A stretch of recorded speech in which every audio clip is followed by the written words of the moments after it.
یزیدی قوتوں سے یہ توقع رکھنا کہ یہ ہمیں اجازت دیں گے اپنا آئینی حق ہے آرٹیکل 16 کے تحت، آرٹیکل 17 کے تحت، آرٹیکل 19 کے، لیکن بنیادی انسانی حقوق یہ سمجھتے کہاں ہیں؟ آج یہ طاقتور نہیں، یہ ظالم ہے، ٹھیک ہے نا جی؟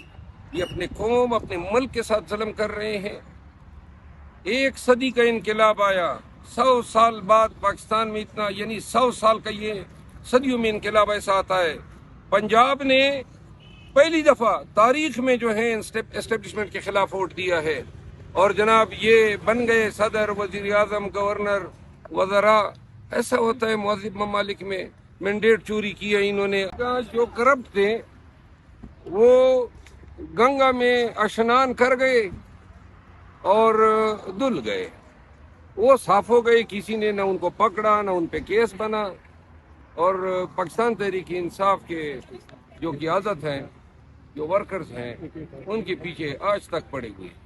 مروت صاحب بتائیے گا، سنی اتحاد کونسل میں شمولیت کا فیصلہ کس کا تھا تحریک انصاف؟ سنی اتحاد کونسل میں تو پارٹی کا فیصلہ تھا۔ اس وقت یہ فیصلہ کیا گیا جب یہ فیصلہ کیا گیا کہ عبادت المسلمین میں شامل نہیں ہونا ہے۔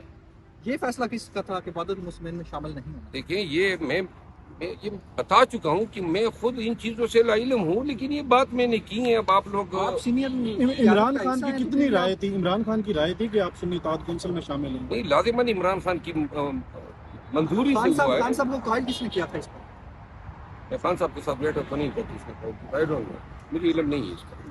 تھینک یو، بعد میں بات کرتے ہیں۔ آج سر کیا توقع ہے؟ جلسے کے حوالے سے درخواست بھیجی ہے، اور ایک پہلے دی تھی، اور ڈی سی نے ابھی تک کوئی جواب نہیں دیا ہے، تو کل میں اس پہ پٹیشن دائر کر رہا ہوں۔ اگر اجازت نہیں ملتی تو کیا لایا عمل ہوگا؟ اجازت تو کوئی ملی ہے پی ٹی آئی کو 2 سالوں میں؟ واحد ہمارے پاس راستہ یہ ہے کہ منصفین کے پاس جائیں، ان کو بتائیں۔ نہ الیکشن کے دوران کمپین کی اجازت تھی، نہ جھنڈا لہرانے کی اجازت تھی۔ ان یزیدی قوتوں سے یہ توقع رکھنا کہ یہ ہمیں اجازت دیں گے اپنا آئینی حق ہے آرٹیکل 16 کے تحت، آرٹیکل 17 کے تحت، آرٹیکل 19 کے، لیکن بنیادی انسانی حقوق یہ سمجھتے کہاں ہیں؟ آج سر یہاں پہ سارے ایم این ایز کو کال دی ہوئی ہیں اور پہنچ رہے ہیں، کیا کوئی دھرنا دینے کا ارادہ ہے یا کیا؟ نہیں، ادھر میں کوئی ارادہ نہیں ہے، بس خان کی کیس کی پروسیڈنگ ہے، وہ سب اٹینڈ کریں۔ مروت صاحب یہ بتائیے گا کہ ابھی آپ کو لگتا نہیں ہے کہ طاقتور کمزور ہوا ہے یا مزید طاقتور ہو گیا؟ یہ طاقتور نہیں، یہ ظالم ہے، ٹھیک ہے نا جی؟ یہ اپنے قوم، اپنے ملک کے ساتھ ظلم کر رہے ہیں۔ ایک صدی کا انقلاب آیا، 100 سال بعد پاکستان میں اتنا، یعنی 100 سال کا یہ صدیوں میں انقلاب ایسا آتا ہے۔ پنجاب نے پہلی دفعہ تاریخ میں جو ہے اسٹیبلشمنٹ کے خلاف ووٹ دیا ہے، اور جناب یہ بن گئے صدر، وزیر اعظم، گورنر، وزراء۔ ایسا ہوتا ہے مہذب ممالک میں۔ مینڈیٹ چوری کیا انہوں نے، آئین کو توڑا ہے، اور اس میں جو بائیڈن کی حکومت کی ایما پہ یہ سب کچھ پاکستان میں ہو رہا ہے۔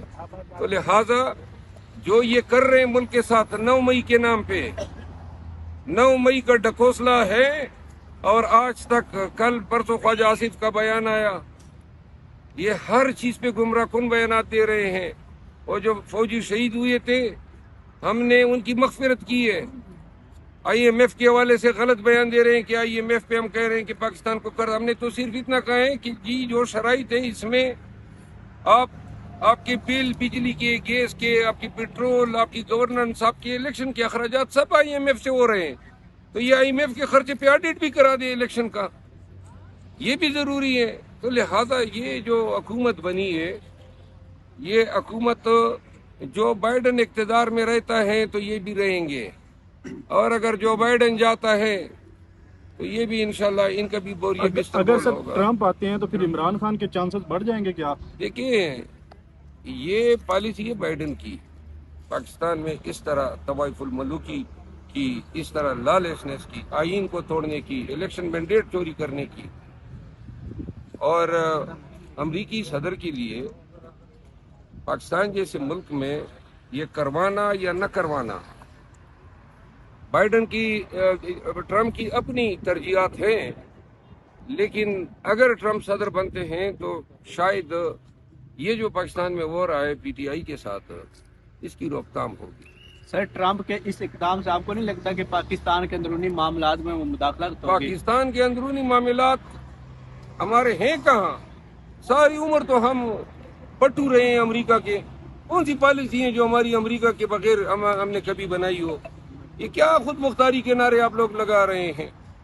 خود مختاری کہاں کہ جس نے خود مختاری دلانی چاہیے پاکستان کو ایشین ٹائیگر بنانا چاہا، جو رشیا گیا روبیل میں جو پیٹرول خریدنا چاہتا تھا، جو گیس کے سستے معاہدے کرنا چاہتا تھا، جو ایران کے ساتھ ٹریڈ کرنا چاہتا تھا، جو ملائیشیا ٹرکی کے ساتھ پاکستان کو ریجنل سطح پہ ایشیا میں جو ہے معاشی خود مختاری دینا چاہتا تھا، اس کا کیا اشر کیا ہے؟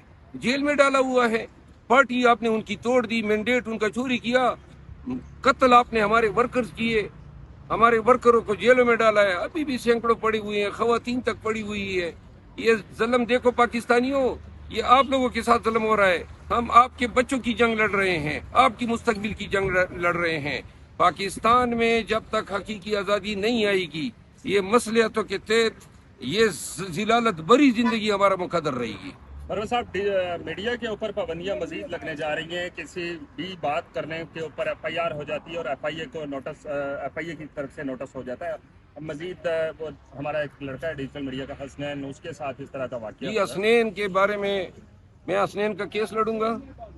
اس نے ہیلی کاپٹر کا ذکر کر کے کیپشن لگایا، آگے سے نوٹس. میں خود ابھی ایف آئی اے سے آ رہا ہوں، ابھی ایف آئی اے میں میری حاضری تھی اور وہاں پہ میں نے ان کو شواہد دیے. میں واپس آ کے پھر تفصیلی بات کرتا ہوں.